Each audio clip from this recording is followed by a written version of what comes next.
بسم الله الرحمن الرحیم. سلامونه دوستانو. زما نننی لیکچر چې دا بیا هم شپږم موډیول دوهم لیسن اړوند ده او موضوع یې ده string concatenation. دوستانو په SQL سرور کې چې دا string concatenation مونږ د څو له لارو ترسره کولی شو. یعنې مونږ کولی شو په SQL سرور کې چې ملټیپل کریکټر ډیټا ټایپ چې د هغه سره یو ځای کو یا string سره یو ځای کو یا values سره یو ځای کو. دغه values یا string یا کریکټر ډیټا یو ځای کېدنو دپاره چې موږ دلته کوم لومړی موضوع یا فنکشن راخیستی د هغه د concat په نوم ده، یعنې concatenation فنکشن ده. concatenation فنکشن ته کم از کم دوه یعنې at least two ارګومنټ یا پیرامیټر یا سټرینګ پکار دی تر څو هغه سره یو ځای کی. زیات وي فرق نه کوي خو کم از کم باید دوه اوسي. کله چې کنکیټینیشن فنکشن یا کنکیټ فنکشن چې د هغه خپل عملیات تر سره کی، خپل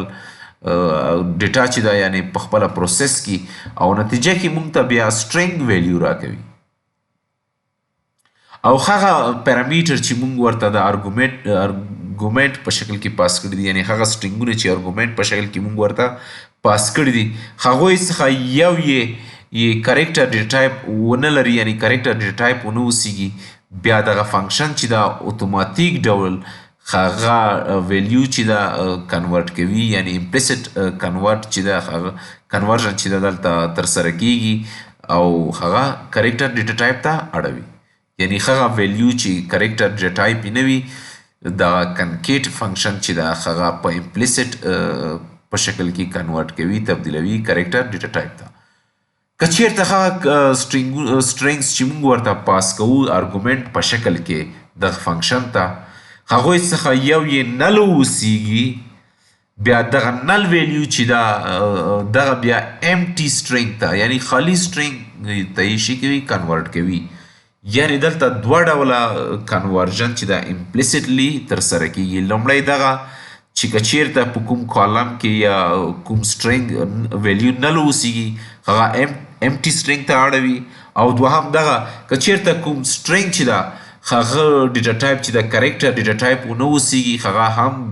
کریکټر ډیټا ټایپ ته په اتوماتیک ډول یعنی امپلیسټ کنورټ کوي کریکټر ډیټا ټایپ ته. دوستانو د کنکیټینیټ فنکشن سینټیکس چې دلته ستاسو لیدلی شئ چې لومړی مو CONCAT یعنی کنکیټ یعنی جسټ فور سټینډ فور کنکیټینیشن، دغه لیکو کیورډ لیکو، هغې څخه وروسته بریکټ سټارټ بریکټ دا چې ستاسو دلته لیدلی شئ چې بریکټ ده. یاد مو وي چې فنکشن څخه مخکې همیشه بریکټ وي دلته، او بریکټو په منځ کې موږ دلته سټرینګز ورته پاس کوو او هر سټرینګ چې دا د یو بل څخه چې دا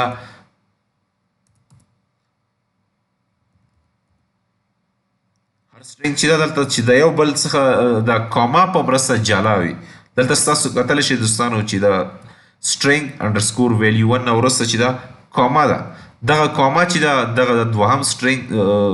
جداوالی ښیي، یعنی که چیرته موږ وغواړو چې د یو سټرینګ د بل سټرینګ څخه جلا کو، دلته د کاما په مرسته موږ دغه ترسره کولی شو. او ستاسو کولی شئ چې د یو څخه زیات سټرینګ چې د هغه دلته پاس کړئ، هر څومره چې ستاسو وي، خو کم از کم باید دوه واوسیږي.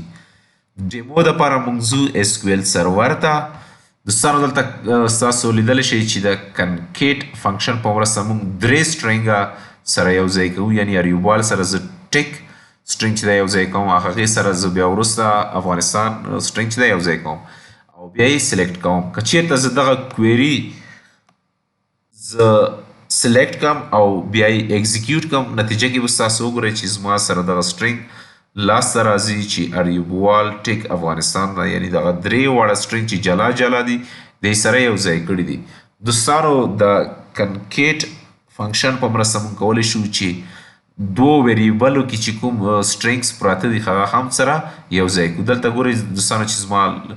str1 په نوم یو ویریبل اخیستی ده چې ډیټا ټایپ یې ده n/4، سایز یې ده 100، یعنی دغه ویریبل کې موږ 100 کریکټر کولی شو چې یو ځای کړو، او دغه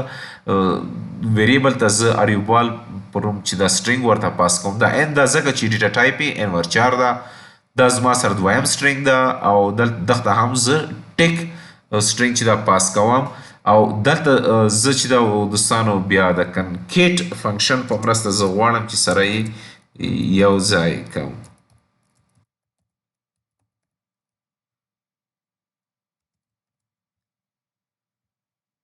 بخاري سره دلته زما نه پلس اپریټر لیکل شوی اوس دلته ستاسو کولی شئ چې د کنکیټ فنکشن وکاروئ او که چیرې زه دغه کویري سلیکټ کړم او بیا یې اکزیکیوټ کړم ستاسو به وګورئ چې دوستانو نتیجه کې چې کوم موږ ته سټرینګ راکول کېږي هغه اریبوال ټیک دی یعنې دغه دوه سټرینګونه یې دواړه ویریبل چې دي د هغوی ډیټا یې سره یو ځای کړې ده دوستانو د کنکیټ فنکشن په مرسته موږ کولی شو چې کالمونو کې چې کومه ډیټا ده هغه هم سره یو ځای کړو دلته ستاسو کولی شئ لیدلی شئ چې دوستانو کنکیټ فنکشن مو اخیستی ده او زه غواړم چې سټرینګ کالم کې چې کومه ډیټا ده هغه دغه سټرینګ سره یعنې کاما سره یو ځای کړم او هغه څخه وروسته زه بیا ریجن سره ریجن کالم کې چې کومه ډیټا ده هغه ورسره یو ځای کړم او دلته ګوره چې د هر سټرینګ چې زه یو ځای کوم هغې منځ کې بیا کاما شته ده هغې څخه وروسته زه بیا دغه سټرینګ چې ده زه غواړم چې ورسره یو ځای کړم دغه سټرینګ دلته ستاسو کتلی شئ چې کاما ده او هغې څخه وروسته زه د کنټري کالم ډیټا چې ده زه ورسره کنکټینیټ کوم بیا زه دغه نتیجه چې د کنکیټ فنکشن په مرسته ماته لاسته راځي هغې ته زه یو الیاس یعنې لوکیشن ورکوم دغه الیاس چې دا موقتي نوم ده زه دغه ډیټا چې د دوستانو ستاسو لیدلی شئ چې د سیل سکیما کسټمر ټیبل څخه زه غوره کوم که چیرې زه دغه کویري سلیکټ کړم او بیا یې اکزیکیوټ کړم ستاسو نتیجه به وګورئ دوستانو چې دلته برلین سیټي کالم کې ډیټا شته ده ریجن کې نل ده او کنټري کې هم ډیټا شته ده یعنې جرمني ده دلته زما ته لوکیشن کې ستاسو لیدلی شئ چې زما ته یو سټرینګ راکړه دا نل په ځای زما ته امټي یو خالي سټرینګ دلته ستاسو لیدلی شئ چې یو خالي سټرینګ یې راکړی ده او همدا ډول دلته تاسو کتلی شئ دوستانو چې دلته درې واړه